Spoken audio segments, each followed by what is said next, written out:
Greetings from India Business Insights. Today we are going to look at the largest of the private sector banks founded post-liberalization of the bank licensing policy in India, HDFC Bank. It is one of the largest companies by market capitalization. It is just behind Reliance Industries Limited and TCS in terms of market capitalization and is much bigger in terms of market cap than its much bigger PSU rival, the State Bank of India. We will look at how it evolved and what are the reasons for its success and how it seems to have lost its momentum post-merger and where is it going forward. Before we go any further, I would like you to like and share this video and subscribe to our channel. Also, please remember to press the notification bell. While India had a highly evolved system of money transfers and letters of credit, even in historic times, the history of India's modern banking system dates back to 1770 with the establishment of the Bank of Hindustan in Calcutta. Since then, the country saw the establishment of many banks, some of which survived while some failed to. At the time of independence, almost all banks in India were privately held. These private sector banks were often accused of serving primarily the big businesses, which also owned these banks. In a highly populist move and to ensure that the benefits of banking reached wider sections of the population, the government of India under PM Indira Gandhi decided to nationalize 14 large banks in 1969. Later, during the emergency, a few more banks were nationalized.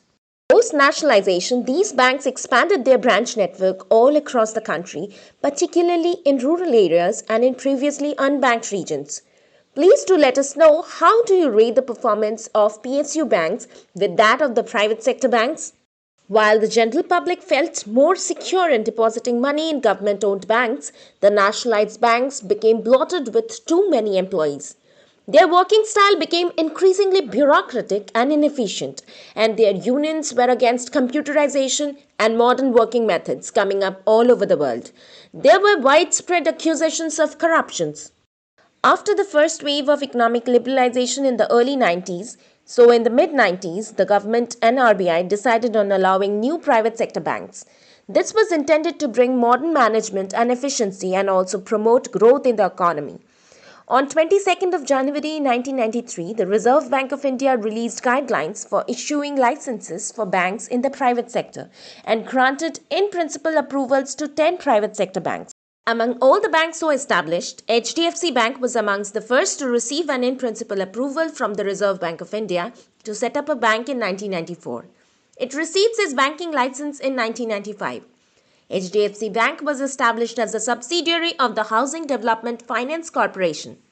HDFC Limited was India's largest housing financing NBFC non-banking financial company. Recently, there has been a significant merger between HDFC Limited and HDFC Bank, resulting in HDFC Limited shareholders now holding a 41% ownership stake in HDFC Bank. This strategic move has solidified HDFC Bank's position as one of the largest banks in India. The merger is expected to create synergies that are expected to generate over $1.2 billion annually through cost savings, revenue synergies, and cross-selling opportunities, further enhancing the financial services landscape in India. It is also India's largest private sector bank by assets. As of December 2023, HDFC Bank had 8,091 branches and 20,688 ATMs across 3,872 cities and towns in India, with a focus on increasing its presence in semi-urban and rural areas. It is one of India's premier banks, providing a wide range of financial products and services to over 120 million customers. It, however, has a very limited international presence. Today, HDFC Bank is ranked as the 10th largest bank in the world in terms of market capitalization. The current market capitalization of HDFC Bank is $102.31 billion as of March 4, 2024. It was 5th or 6th largest bank by market capitalization some time ago, before its share price started falling. Surprisingly, prior to the merger, HDFC did not figure in the list of top 100 banks in the world by assets. Post-merger, it would barely enter this list at around 80th to 85th position. After attaining its license in 1995, it launched its first IPO of Rs 500 million. On listing, the shares of the company quoted at 300% premium. The bank was profitable from the beginning and enjoyed the confidence of the stock market and the investing community. It continued to grow in the market capitalization at a rapid rate. Since the attainment of license by these banks began the new generation of private sector banks. While 10 private sector banks received their license, there are 7 new generation private sector banks in India. HDFC Bank, Kotak Mahindra Bank, Axis Bank, ICICI Bank, Development Credit Bank, IndusInd Bank and Yes Bank. Thus, you must have noticed that not all banks so licensed at that time managed to survive as an independent entities. Some of the weaker banks were merged into stronger banks. In February 2000, HDFC Bank merged with the Times Bank. It was the first merger of the two private sector banks in new generation private sector bank category. Further, the year 2008 saw one of the largest mergers in the financial sector in India, with HDFC Bank's board approving the acquisition of Centurion Bank of Punjab for Rs 95.1 billion. Recently, the merger between HDFC Limited and HDFC Bank was completed on July 1, 2023, following approvals from shareholders and regulatory bodies. The merger was driven by several key factors. Firstly, it provided HDFC Bank access to lower cost funds, enabling it to strengthen its liquidity position and optimize its cost of funds. Additionally, the merger expanded HDFC Bank's market presence, allowing it to reach a wider customer base and tap into new growth opportunities, particularly in mortgages. HDFC Limited has also brought in a large number of customers who are new to the bank. The consolidation is also expected to bring operational synergies, resulting in improved efficiency and cost savings for the merged entity. The merger between HDFC Bank and HDFC Limited brought significant benefits to HDFC Bank's home loan offerings. Through the merger, HDFC Bank gained access to HDFC Limited's extensive experience and expertise in the housing finance sector. This has allowed HDFC Bank to expand its product range and offer a more comprehensive suite of home loan products to its customers. The merger also enabled HDFC Bank to leverage HDFC Limited's cost of funds and pricing strategies, resulting in competitive interest rates on its home loans.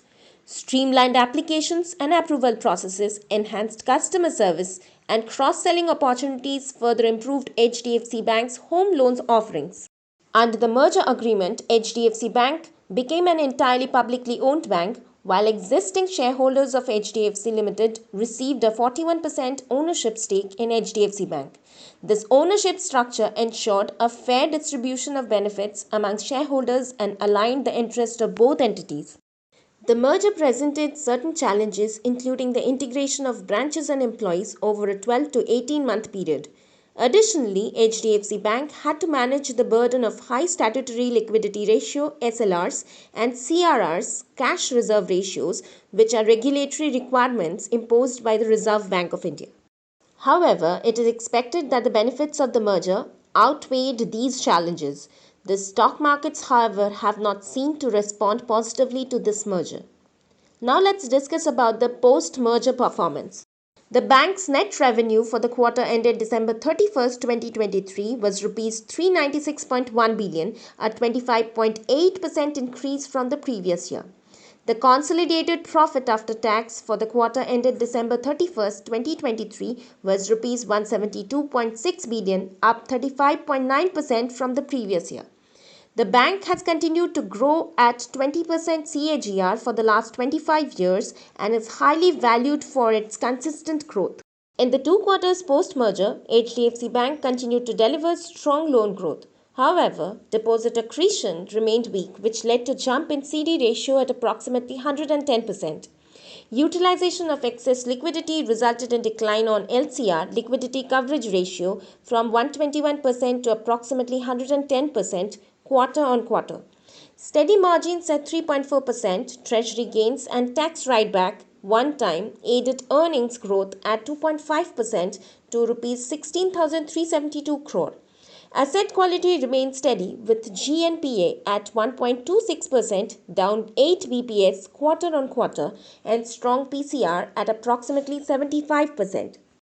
Immediately after the merger, the Q2 NIM of the bank fell sharply by 70 bps to 3.65% on account of excess liquidity in the HDFC arm of the bank.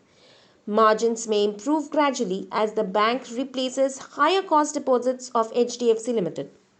While cost income ratio came down by 239 basis points to 40.4% due to merger effect, it may be too early to conclude if the cost synergies objectives of the merger have been fully met. In 2023, HDFC Bank's gross non-performing assets (GNPA) and net non-performing assets (NNPA) ratios were stable at approximately 1.1% to 1.2% and 0.3% to 0.4% respectively. Post-merger, this moved up on account of stress in non-retail loans of HDFC Limited. In Q3, it has been stable. The bank's CASA mix moderated to 37.4% from 44.4%, with a total loan book of around INR 22.45 trillion and a deposit base of approximately INR 20.65 trillion. This has been mainly on account of a large increase in assets post-merger. Furthermore, the bank's capital adequacy ratio (CAR) stood at a strong 19.5% in Q2 FY24, positioning it for continued growth and investment in distribution capabilities. These metrics reflect HDFC Bank's stable asset quality, deposit base, profitability, and capital adequacy compared to its peers in the banking sector in 2023. Please let us know in the comments if you think that merger have been positive for the bank. Now let's discuss about the success and growth drivers. So what were the factors that allowed HDFC Bank to be profitable, grow rapidly and acquire other banks that its much larger PSU rivals or even the new private banks were not able to do? The erstwhile PSU banks incurred huge costs in branch expansion, often in unviable areas. They had large staff and did not invest in technology. They also faced resistance from the union in changing their working methods. HDFC Bank was able to deal with these factors in a much better way than its competitors. Number 1. HDFC Bank ensured that they established branches only in premium localities. Thus, these branches were better off and were doing more business. Number 2. The bank involved more field agents, particularly for opening accounts. They were one of the first banks to send these agents to the customer's house with Polaroid cameras to help premium customers open accounts. Many of these were on third-party payrolls. Number 3. The bank was able to invest in technology, as a result of which it saved costs on high salaries of employees and improved efficiency. Since HDFC Bank invested in the latest technology and improved its working, it was also able to link and consolidate all the accounts in various branches. Offering this feature, it became a preferred bank for the corporates for its superior cash management systems. Number 5. HDFC Bank also had a good position in terms of its CASA, current account, saving account deposit. These are low cost and a major source of funds for the bank. HDFC Bank in its initial days focused on working capital loans. It did not immediately begin providing long-term loans. In terms of housing loans, it left its niche for its parent HDFC. Even in terms of corporate lending, it restricted itself to the good companies. So it avoided the mistakes that some of its other private sector contemporaries made initially. Number 7. HDFC Bank has had a strong stability in its top management. HDFC Bank has greatly encouraged the use of various cards and has thus offered various benefits to its card users. In 2004, the bank became the first in India to offer credit cards in over 100 cities. HDFC Bank is the largest issuer of credit cards in the country with nearly 19.51 million cards in circulation as of November 2023. In December 2020, RBI imposed a short ban on HDFC Bank, prohibiting the bank from onboarding new credit card customers in India. This ban was lifted last year and HDFC Bank was once again allowed to issue new credit cards in the country. Notwithstanding this ban, HDFC Bank has been the largest credit card issuer in the country. HDFC Bank has been at the forefront of technology in the banking sector with initiatives like the launch of its interactive humanoid IRA and integration of its virtual assistant EVA with platforms like Alexa and Google Assistant. However, the bank has faced tech outages and was even restricted by the RBI from new digital launches until the issues were resolved. The restriction was lifted on March 11, 2022. Now let's discuss about the revenue and balance sheet of HDFC Bank. HDFC Bank's revenue for the fiscal year ending in 2023 was $24.102 billion. The figure represents a 14.02% increase from the previous year. Also, HDFC Bank's market capitalization crossed $100 billion on July 17, 2023, making it the seventh largest lender globally. The bank's market capitalization reached $150 billion on the same day, surpassing the market capitalization of Morgan Stanley, Goldman Sachs, and Bank of China. This significant increase in market capitalization highlights HDFC Bank's strong financial performance and market presence. HDFC has regularly reported strong growth in profits consistently over the 25 plus years of its existence. It has strong balance sheet and has adequate capital adequacy without much dilution in its equity in its 27-year existence. Now let's discuss about the balance sheet. The recent balance sheet of HDFC Bank as of December 31st, 2023 shows a significant increase in the total balance sheet size compared to the previous year. The total balance sheet size stood at Rs 34,926 billion, an increase of Rs 11,973 billion from the previous year. This growth indicates the bank's robust financial performance and its ability to manage assets and liabilities effectively. Total deposits also saw a substantial increase, increasing Rs 22,140 billion, up Rs 9,000 billion from the previous year. This growth in deposits highlights the bank's strong customer base and its ability to attract new deposits. As seen earlier, HDFC Bank and even Indian market leader SBI compare very poorly with their global peers in terms of size. HDFC ranks around 85 and SBI at around 58 in terms of total assets. For a country of India's size, this is extremely poor. India is on the threshold of becoming the third largest economy in the world. This probably tells us that India is still perhaps underbanked. It may need to expand globally in a significant manner and the bank will need to become much larger. So perhaps there is a very significant headroom for growth for HDFC and other better run Indian banks. A story about the bank would be incomplete without a mention of its recently retired CEO and MD, Mr. Aditya Puri. Throughout the years, the growth numbers achieved by the bank have been greatly credited to the team led by Mr. Aditya Puri. He was the CEO and MD of the HDFC Bank. Under Puri's leadership, in 26 years since its inception, its market capitalization increased to over 6 lakh crore, making it the largest bank in India by market capitalization. During his tenure, the bank handsomely rewarded its investors, where between 1996 and 2020, an investment of 1 lakh in HDFC Bank grew to roughly Rs 3 crore 26 lakhs. He picked up the positive aspects of many international banks such as Wells Fargo and Company and implemented them in the bank. However, an aspect of his vision that was his own was the understanding the sensitivity of India's requirements. He officially stepped down from his position on 26th of October 2020. His successor, Shashidhar Jagadisha, has been also a part of the bank since 1996. Almost all the senior management has been with the bank for 2 decades or more. Over these years, HDFC Bank has been one of the most prominent private banks of the country. This is greatly a result of the bank's objective to build strong customer franchises across a variety of business sectors in order to become a top provider of banking services for its target retail and wholesale client segment, and to generate a healthy rise in profitability consistent with the bank's risk appetite. The bank's first objective is maintaining good client relations, and it is dedicated to doing so while following the greatest standards of morality, integrity, corporate governance, and legal compliance. The primary business strategy of HDFC Bank is to continuously create new services and technologies.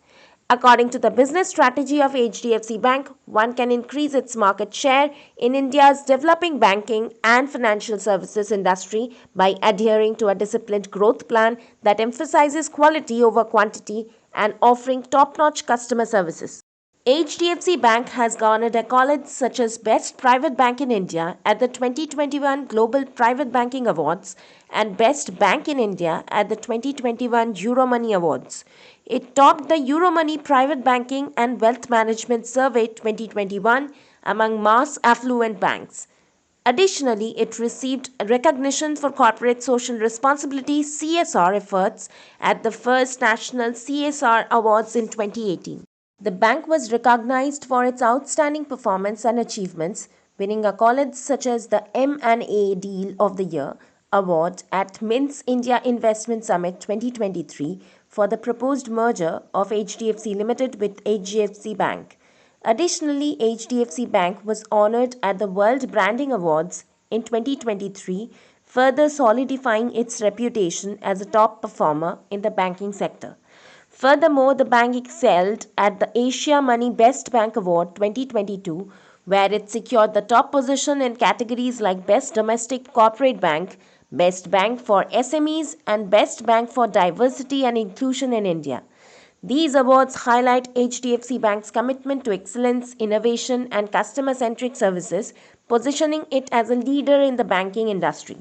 It seems to have put behind its recent issues with their credit card and complaints about its online banking. HDFC continues to grow faster than its peer group and is likely to maintain its leadership amongst the private sector banks. As we have seen earlier, it continues to grow steadily and continue to catch up with its much larger PSU rival State Bank of India. While some of the Indian banks, including SBI and ICICI Bank, have paused their eternity, we need to see whether it will now seek to grow globally and whether it will also emerge as a large formidable rival to its international peers or remain an Indian-centric bank. And that's all for today's video on HDFC Bank's latest updates and achievements. If you found this information valuable, please don't forget to subscribe to our channel for more insightful contents on banking and finance. Thank you for watching.